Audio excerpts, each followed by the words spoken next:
Morning students, Jyoti Phule group of education में एक बार आपका फिर से स्वागत है। हम कल तक चैप्टर 8 कंप्लीट कर चुके थे। आज अपना चैप्टर स्टार्ट होगा 9,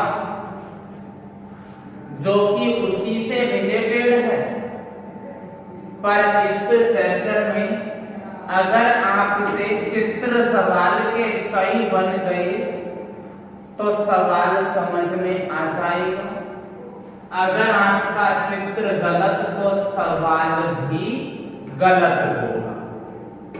इसलिए चित्रों पे विशेष फोकस करना है। चित्रों पे विशेष फोकस करना है। तो देखना, सबसे पहली चीज है उन्नयन कोण। उन्नयन कोण सबसे पहली चीज आती है बेटा उन्नयन कोण, और इसके बाद आता है अवनमन कोण। एक तो उन्नयन कोण है, एक है अवनमन कोण। देखना ध्यान से, उन्नयन का यदि मैं संधि विच्छेद करूं, उन्नयन का संधि विच्छेद करूं तो होता है उत प्लस नयन। उत प्लस नयन। उत का मतलब होता है ऊपर, और नयन यानी होता है आंख। कि ऊपर की तरफ आंख करने पर जो कोण बनेगा उसको हम उन्नयन कोण कहेंगे। ऊपर की तरफ आंख करने पर जो कोण बनेगा उसको हम उन्नयन कोण कहेंगे। जैसे अवनमन है, इसका संधि विच्छेद नहीं होता, इसमें संयोग होता अव प्लस नमन। अव यानी होता है नीचे, नमन यानी होता है झुकना या नमस्कार करना। नीचे की तरफ झुकने पर जो कोण बनेगा उसको हम अवनमन कोण बोलेंगे। अवनमन बोले तो बेटा पहले इसकी परिभाषाएं लिखते हैं। उससे पहले देखो, ये एक क्षैतिज रेखा है, एक क्षैतिज रेखा। ये एक दृष्टि रेखा है,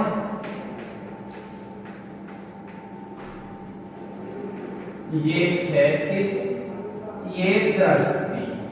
तो क्षैतिज रेखा और दृष्टि रेखा के मध्य,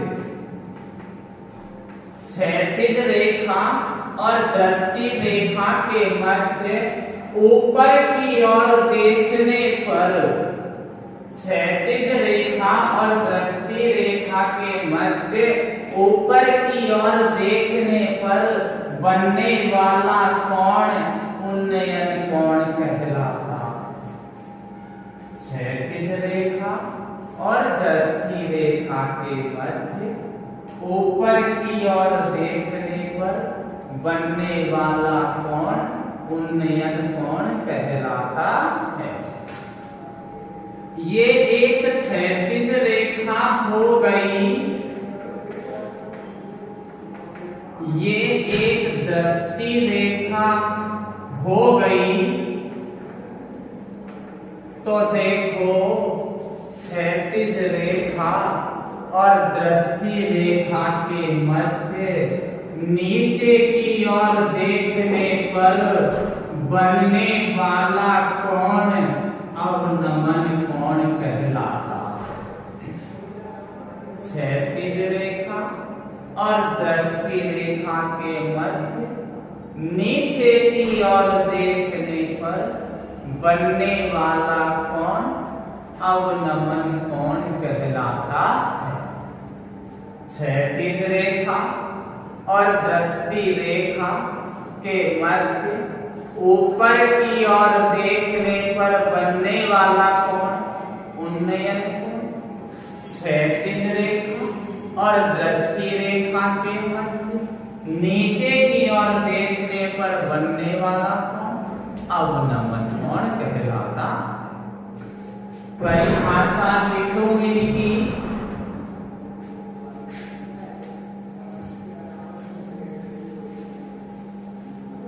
उन्नयन कोण की परिभाषा बनती है कि क्षैतिज रेखा और दृष्टि रेखा के मध्य ऊपर की ओर देखने पर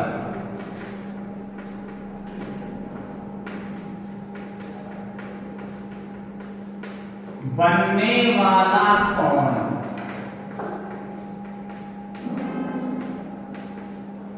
उन्नयन कोण कहलाता है। क्या बोला कि क्षैतिज रेखा और दृष्टि रेखा के मध्य ऊपर की ओर देखने पर बनने वाला कोण उन्नयन कोण कहलाता है। इसी तरीके से अवनमन कोण की परिभाषा बनती है कि क्षैतिज रेखा और दृष्टि रेखा क्षैतिज रेखा और दृष्टि रेखा के मध्य नीचे की ओर देखने पर बनने वाला कोण अवनमन कोण कहलाता है।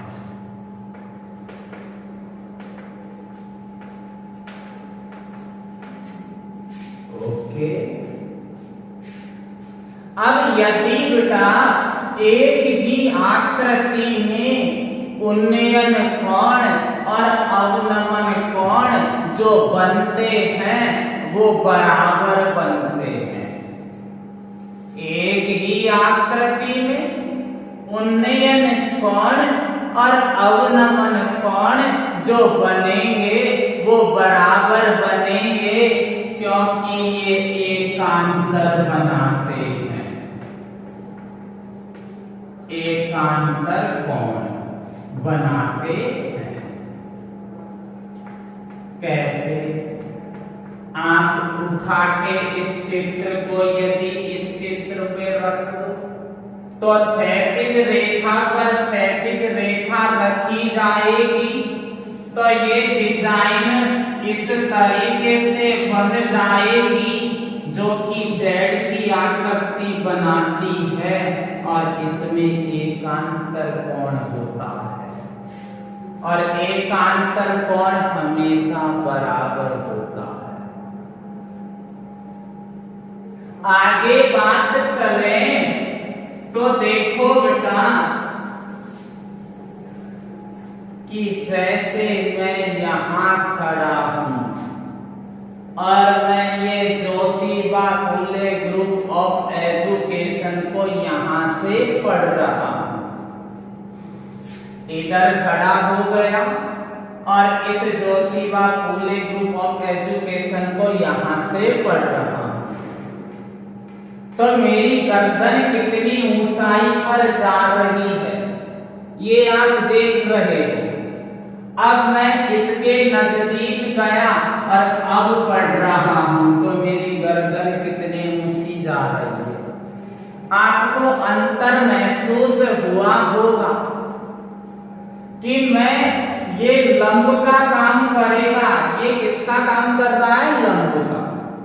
इस लंब से दूरी पर खड़ा था और इसको पढ़ रहा था, तो मेरी गर्दन कम ऊंचाई पे थी। मेरी गर्दन कम ऊंचाई पे थी, पर जो ही मैं इसके नजदीक गया और मैंने इसको पढ़ा, तो मेरी गर्दन ज्यादा ऊंची करनी पड़ रही है। हो रहा है ऐसा महसूस शायद आपको? यानी कहने का मतलब ये है कि लंब के नजदीक जाने पर, लंब के नजदीक जाने पर उन्नयन कोण का मान बढ़ता है। लंब से दूरी पर जाने पर उन्नयन कोण का मान घटता है। अर्थात कहने का मतलब ये है कि लंब के नजदीक वाला कोण बड़ा और लंब से दूरी वाला कोण छोटा होगा। लंब के नजदीक वाला कोण बड़ा होता है, लंब से दूरी वाला कोण छोटा होता है। ध्यान रखना है आपको। इसके बाद यदि कोई सवाल में आपको डबल डबल कोण दे दे, कोई सवाल में आपको डबल कोण दे दे, तो आपका परमानेंट L बटा A बराबर tan थीटा का फॉर्मूला लगेगा। यदि किसी सवाल में दो दो कोण तुमको दे रखे हो, तो आपका फिक्स होता है L बटा A बराबर tan थीटा का फॉर्मूला। कब? जब किसी सवाल में दो कोण मिल रहे हो, तो आप समझ जाना कि हमें L बटा A बराबर tan थीटा का सूत्र लगाना। नेक्स्ट चलते हैं बेटा। इस प्रश्नावली में भी आपको आपके लाला काका को याद रखना है। मतलब लाल बटे कक्का चलेगा। इस प्रश्नावली में भी लाल बटे कक्का चलेगा। साइन थीटा होता है, कॉस होता है, टैन होता है, कॉट होता है, सेक होता है, कॉसेक होता है। साइन का मतलब L बटा के लंब बटे कर्ण, कॉस का मतलब आधार बटे कर्ण, टैन का मतलब लंब बटे आधार, कॉट का मतलब आधार बटे लंब, सेक का मतलब कर्ण बटे आधार, कॉसेक का मतलब कर्ण बटे लंब। ये लगेंगे सवालों में, यही फॉर्मूले यूज होंगे। इसके बाद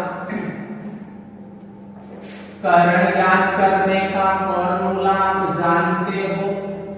रूट के अंदर आधार स्क्वायर प्लस लंब स्क्वायर। आधार ज्ञात करने का फॉर्मूला भी जानते हो। रूट के अंदर कर्ण स्क्वायर माइनस लंब स्क्वायर। लंब ज्ञात करने का भी फॉर्मूला होता है कर्ण स्क्वायर माइनस आधार स्क्वायर। यानी सवाल में अगर आपको दो चीज मिल रही है, जैसे लंब, आधार और कर्ण तीन चीज होती हैं, उसमें से यदि आपको दो मिल रही है, मतलब लंब मिल गया, आधार मिल गया, तो कर्ण तुमको निकालना पड़ेगा इस वाले फॉर्मूले को लगाकर। यदि कर्ण और लंब मिल गया तो तुमको आधार निकालना पड़ेगा, और यदि कर्ण और आधार मिल गया तो लंब निकालना पड़ेगा, ये काम करना पड़ेगा पहले। अब चलते हैं अपन प्रश्नावली पे। सारणी वही काम आएगी जो अपन ने 8वीं प्रश्नावली में पढ़ी। सारणी साइन 0 का मान कितना, साइन 30 का मान कितना, 45 का मान कितना, वही सारणी आएगी और उस सारणी को तो आपको क्लियर करके ही चलना है। तो देखो पहला क्वेश्चन कहता है सर्कस का एक कलाकार, ये ध्यान रखना चित्र सही हो जाना चाहिए, चित्र गलत तो सवाल भी गलत है, ये विशेष बात है इसमें। 9.1 चालू करते हैं। प्रश्नावली का नाम है त्रिकोणमिति के कुछ अनुप्रयोग। तो देखो सर्कस का एक कलाकार एक 20 मीटर लंबी डोर पर चढ़ रहा है। तो बेटा सबसे पहले चित्र के लिए क्षैतिज रेखा खींचनी पड़ती है। मकान बनाते हैं तो भी आधार जरूर होता है, नींव जरूर भरते हैं। तो इसी तरीके से इनके चित्रों के लिए नींव भरना है, आधार बनाना है, क्षैतिज रेखा खींचनी पड़ेगी। सर्कस का एक कलाकार 20 मीटर लंबी डोर पर चढ़ रहा है जो अच्छी तरह से तनी हुई है और भूमि पर सीधे लगे खंबे के शिखर से बंधी हुई है। खंबा इस तरह से होता है लंबा, बना दिया मैंने खंबा, ठीक है। और खंबे पर बंध रही है एक रस्सी, तो रस्सी इस तरीके से बांध दी। कलाकार जो है ना वो रस्सी पर चल रहा है, काई पे? रस्सी पे। रस्सी की लंबाई 20 मीटर है, रस्सी की लंबाई 20 मीटर है। और यदि भूमि स्तर के साथ डोर द्वारा बनाया गया कोण 30 डिग्री है। अरे भूमि तो यही है ना, इसके साथ कितना डिग्री का? 30 डिग्री का कोण बनाती है। तो खंबे की ऊंचाई ज्ञात करो। इस खंबे की ऊंचाई मुझे ज्ञात करनी है, जिसको मैंने क्या मान लिया? h metre. जो ज्ञात करना है पहले उसको मान लेना कि माना खंबा की ऊंचाई बराबर काई h मीटर। जो ज्ञात करना है पहले उसको मान लेंगे। हमारा सूत्रों का काम लाल बटे कक्का से होता है। साइन, कॉस, टेन, कॉट, सेक, कॉसेक, ये काम सारा वाला इसी का है बस इसमें, ठीक है, लगा दिया। अब देखो आपको जो सूत्र बनाना है वो कैसे बनाना है। एक तो ज्ञात करने वाले में और एक दिए हुए में मिलकर सूत्र बनाना है। एक तो ज्ञात करने वाले और एक दिए हुए मिलकर बनाना है सूत्र। ज्ञात क्या करना है? लंब, लंब ज्ञात करना। ये लंब होता है, ये आधार होता है, ये कर्ण होता है। क्या ज्ञात करना है हमें? लंब ज्ञात करना है और दिया क्या है हमें? कर्ण। तो लंब तो ज्ञात करना है, कर्ण हमको दिया है, तो L बटे K में सूत्र साइन थीटा का काम में लिया है। थीटा का मतलब कोण, थीटा का मतलब कोण।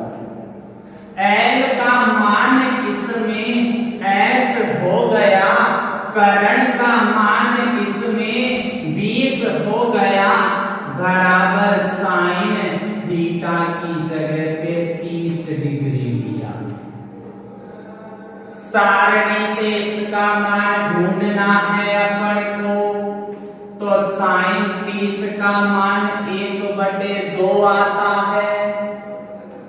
इसका वज्र गुणा किया जाता है, h तो 2 से तो डबल h बराबर 20 गुणा की संख्या को घटे में भेज देंगे तो h बराबर 10 मिलेगा। अतः खंभे की ऊंचाई बराबर काई 10 मीटर। कोई दिक्कत नहीं है, बिल्कुल सिंपल है। और पहले प्रश्न से लेकर 5 तक के प्रश्न ऐसे के ऐसे, पहले से 5वें तक के प्रश्न बिल्कुल ऐसे के ऐसे हैं। उसमें ये देख लेना कि आधार है, लंब है, करण है, जो भी है उसी के अकॉर्डिंग आपको फॉर्मूला लगाना है। फॉर्मूला कैसे? ज्ञात करने वाले और दिया हुआ है उसमें मिलकर लगाएंगे। फॉर्मूला ज्ञात करने वाले और जो दिया है उसमें मिलकर लगाएंगे। तो मेरे हिसाब से आपके पल्ले पड़ रहा होगा, समझ में आ रहा होगा। तो नेक्स्ट चले अपन प्रश्न नंबर 6। ठीक है, मैंने एक बात और कही है कि यदि सवाल में तुमको डबल कोण मिले ना, डबल कोण, तो समझ जाना कि उस सवाल में L/A बराबर tan थीटा टिकाना परमानेंट लगेगा। L/A बराबर tan थीटा। तो चलते हैं आगे प्रश्न नंबर 6 पे।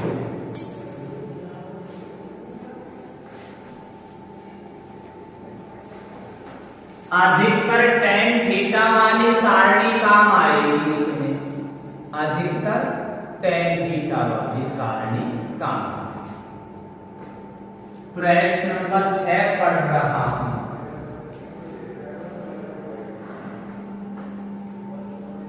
एक 1.5 मीटर लंबा एक लड़का 30 मीटर ऊंचे भवन से कुछ दूरी पर खड़ा है। सबसे पहले चित्र देखना है, ये क्षैतिज रेखा बनानी।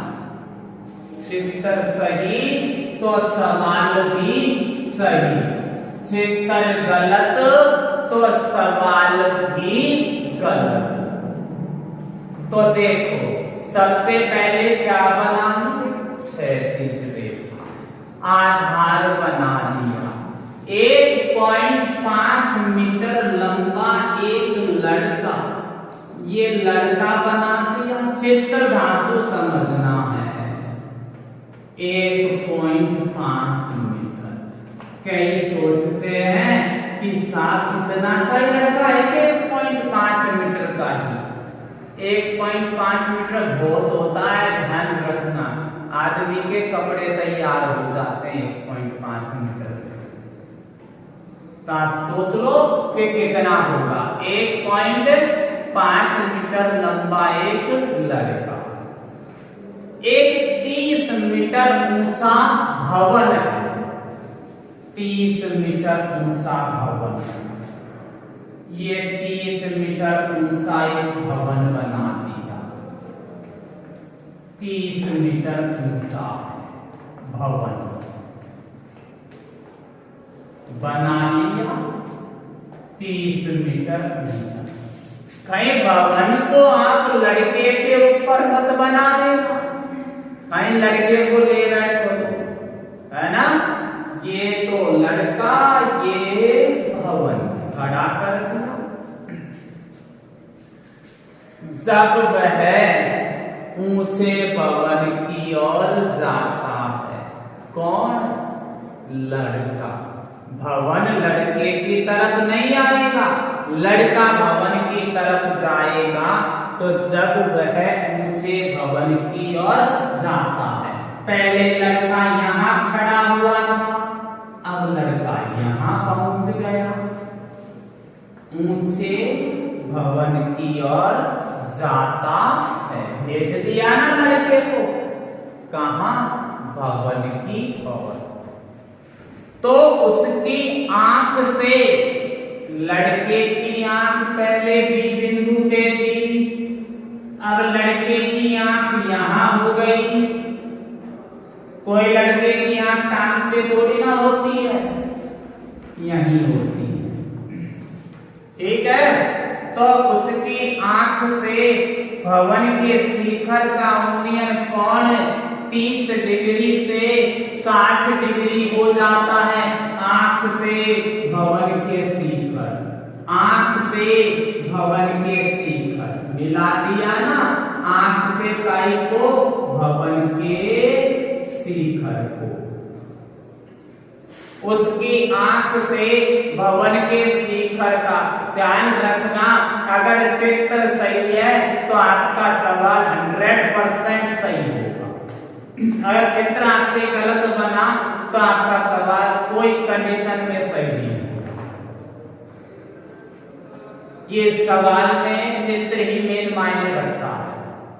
तो उसकी आंख से भवन के शिखर का उन्नयन कोण 30 डिग्री से 60 डिग्री हो जाता है। तो उन्नयन कोण की परिभाषा क्या कहती है? कि क्षैतिज रेखा और दृष्टि रेखा के मध्य ऊपर की ओर देखने पर बनने वाला कोण उन्नयन कोण कहलाता है। तो भाई ये देख रहा है मतलब दृष्टि रेखा है, परंतु क्षैतिज रेखा यहां नहीं है, इसलिए आपको क्षैतिज रेखा खींचनी पड़ेगी। उन्नयन कोण 30 डिग्री से 60 डिग्री हो जाता है। मैंने बताया था कि मैं इसको यहां से पढ़ रहा हूं तो कोण कम बन रहा है, इसके नजदीक गया तो कोण ज्यादा बन रहा है। तो कही थी कि लंब के नजदीक वाला कोण बड़ा होता है, लंब से दूरी वाला कोण छोटा होता है। तो ये लंब है, इसके नजदीक ये है तो ये बड़ा होगा, इससे दूरी पर ये है तो ये छोटा होगा। तो यहाँ 60 डिग्री, इधर 30 डिग्री। तो बताओ लड़का भवन की ओर कितनी दूरी चलकर गया? तो लड़का भवन की ओर यहां से यहां तक की दूरी तो चलकर गया है, जो कि आकार को ज्ञात करनी है, और इसको मैं मान लेता हूं y। लड़का यहां से यहीं तो सरका है, ये दूरी अपन को ज्ञात करनी है। मैंने क्या कही थी? जो ज्ञात करना हो ना उसको मान लेना, जो भी ज्ञात करना हो उसको क्या कर लेना? मान लेना।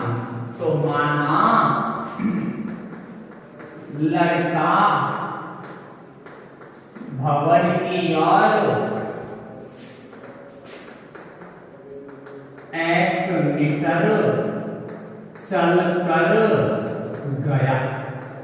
ओके, अब देखो हमारे पास जो त्रिभुज बन रहे हैं ना, वो ऊपर ही ऊपर बन रहे हैं। त्रिभुज ऊपर ही ऊपर बन रहे हैं, नीचे त्रिभुज कोण नहीं है। तो हमें लंबाई चौड़ाई ऊंचाई जो भी चाहिए वो ऊपर ही ऊपर की चाहिए, नीचे की नहीं चाहिए। तो देखना यहां लड़का ए भी है ना, ए भी लड़का है। देखो ये लड़का है ना 1.5 मीटर का, तो लड़का यहाँ जाएगा तो भी लड़के की लंबाई 1.5 ही होगी, घिसेगा थोड़ी लड़का चलने पर। और यहाँ जाएगा तो भी लड़के की लंबाई कितनी होगी? 1.5। तो यानी कहने का मतलब AB बराबर PQ बराबर CR बराबर 1.5 मीटर। यहाँ भी लड़का 1.5 का, यहाँ भी 1.5 का, यहाँ भी 1.5। पर मुझे तो dr चाहिए, यहाँ से यहाँ तक की लंबाई चाहिए। तो dr बराबर पूरी 30 थी, पूरी 30 थी, 30 में से ये 1.5 कट गई तो ऊपर कितनी बचेगी? 28.5 मीटर। अब सवाल उठाते हैं, एक कोण 60 डिग्री का बन कहां रहा है? ये Q बिंदु पर। त्रिभुज अलग अलग उठा के चलना है। Q पर बन रहा है 60 डिग्री। Q से कहां जाऊंगा? R पर। और ऊपर कहां जा रहा हूं? B पर। तो त्रिभुज हो गया QRD में। दो कोण है एक ही चित्र में, तो मैंने कभी L बटा A बराबर tan थीटा लगा देना। L बटा A बराबर क्या लगा देना? tan theta. L बोले तो लंब, और लंब इसमें क्या है? dr है कि नहीं बोलो? लंब इसमें क्या है? dr बटे आधार इसका क्या है? QR बराबर tan थीटा। इसमें क्या है? 60 डिग्री। ये तो त्रिभुज दिया है, ये लंब है, ये आधार है। लंब का मान dr का मान कितना आया था बेटा? 28.5 बटे QR का मान ये y है, तो ये भी क्या है? y, क्योंकि आयत बनता है या वर्ग बनता है, तो ये y तो ये भी y बराबर tan 60 का मान होता है √3 बटा 1। वज्र गुणा कर दो बेटा इसको। 28.5 बराबर √3y गुणा की संख्या को कहां ले जाऊं? बटे में। तो 28.5 बटे में √3 मीटर नंबर 1 y का मान आया। पर निकालना तो x का था कि लड़का कितनी दूरी चलकर गया। एक कोण हल कर दिया बेटा। अब दूसरा कोण कितना डिग्री का बन रहा है? 30 डिग्री का। कहां पे बन रहा है? B पर। त्रिभुज का नाम उठाऊंगा। कई के दिमाग में त्रिभुज जो आता है ना, वो BQD आता है। BQD नहीं बनेगा, त्रिभुज BQD नहीं बनेगा, क्योंकि यहाँ भूत है और भूत कहता है कि चल बेटा तेरे को डायरेक्ट ऊपर पहुंचा दूं, ठीक है ना। पर हमारे बड़े बुजुर्गों ने कहा था, चाल वो गैला को चाहे घेर दियो। तो अपन को गैले गैले जाना है, रस्ते रस्ते जाना है, ठीक है। तो त्रिभुज का नाम क्या बनेगा? BRD। BRD में L बटा A बराबर tan थीटा। कहीं की परमानेंट लगता है, कहीं की कि ये परमानेंट फॉर्मूला। अब इसका लंब का नाम क्या है? dr। आधार का नाम क्या है? BR बराबर tan थीटा का मान क्या है इसमें? 30 डिग्री। तो dr की जगह पे तो कितना मान था? 28.5। BR पूरा यहां से यहां तक है, तो x प्लस y दोनों जुड़कर ही तो आ रहा है। x प्लस tan 30 का मान 1 बटा √3 वज्र गुणा करते 28.5 रूट 3 बराबर x प्लस वाई। जो भी यहाँ सॉल्यूशन आएगा उसमें यहाँ से मान रखा जाएगा, समीकरण 1 से मान रखने पर। तो 28.5 रूट 3 बराबर x प्लस y की जगह पे क्या मान रखेंगे? 28.5 बटे रूट 3। संख्या के पास आएगी, पक्षांतरण करना पड़ेगा, तो इसको इधर सरकाऊं तो ये माइनस का बन जाएगा। इधर क्या रह जाएगा? x बराबर 28.5 रूट 3 माइनस 28.5 बटे रूट 3। अरे बेटा बटे का सवाल है, लघुत्तम ले लो रूट 3। 1 का भाग रूट 3 में रूट 3 बार, रूट 3 को रूट 3 से गुणा किया 3 को 28.5 से गुणा करेंगे तो 85.5 माइनस 28.5। ठीक है, तो यहां दोनों को घटा दूं 57 बचता है। कितना? 57 बटे में रूट। आप 9th क्लास में भी पढ़ते हुए आए हो कि नीचे की साइड कभी भी रूट नहीं होता। गलती से रूट आ जाए तो हरों का परिमेयकरण कर देते हैं। तो इसका मतलब इस रूट 3 से ऊपर और नीचे गुणा करना पड़ेगा।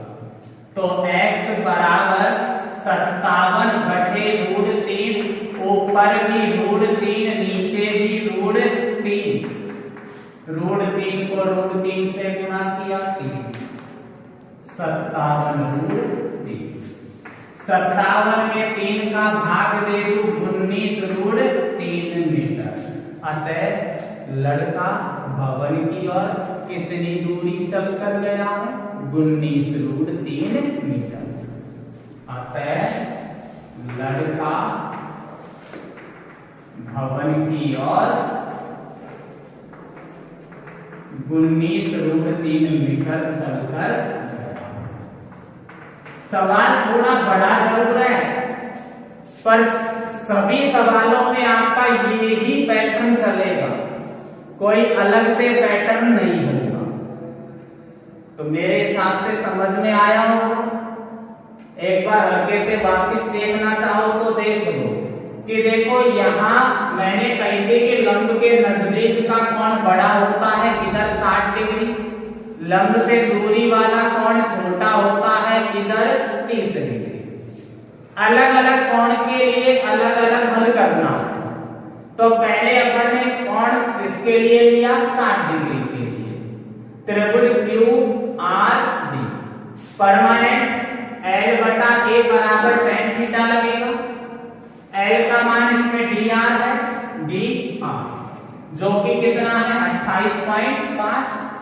आधार इसमें QR है जो कि अपन ने कितना ले रखा है y। tan 60 का मान रूट वज्र गुना कर दिया तो y का मान आया। दूसरा कोण 30 डिग्री का है, बन कहां रहा है? B पर, BRD। यहां नहीं जाना, बताया था ना कि यहां क्या है? रूट है। तो त्रिभुज कौन सा हो गया? BRD। L बटा A बराबर tan थीटा परमानेंट है। इसके लिए लंब कोई dr, आधार यहां से यहां तक पूरा होता है dr। dr की जगह dr का मान dr जो है वो x और y को जोड़ने पर आता है। tan 30 का मान 1 बटा रूट 3 वज्र गुना कर दिया, यहां से y का मान रखा है, पक्षांतर किया, लघुत्तम लिया, बच गया 57 बटे रूट 3। नीचे कभी भी रूट नहीं आता है, हरों का परिमेयकरण करते हैं तो रूट 3 से ऊपर नीचे गुणा कर दिया। तो रूट 3 को रूट 3 से किया 3 का भाग 57 में 19।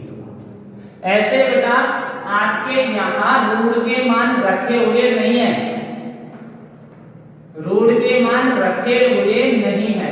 ऐसे बेटा रूट 2 का मान तो होता है 1.414 और रूट 3 का मान होता है 1.732।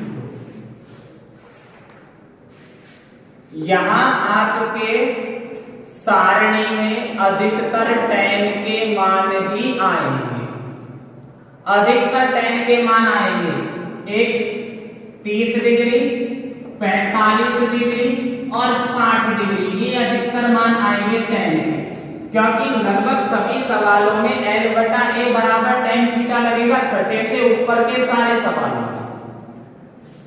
तो आप ध्यान रखना 1 बटा √3, ऊपर क्या याद रखा 1, नीचे क्या याद रखा √3। तो tan 30 का मान तो 1 बटा √3, tan 45 का 1 और tan 60 का मान हो जाएगा √3।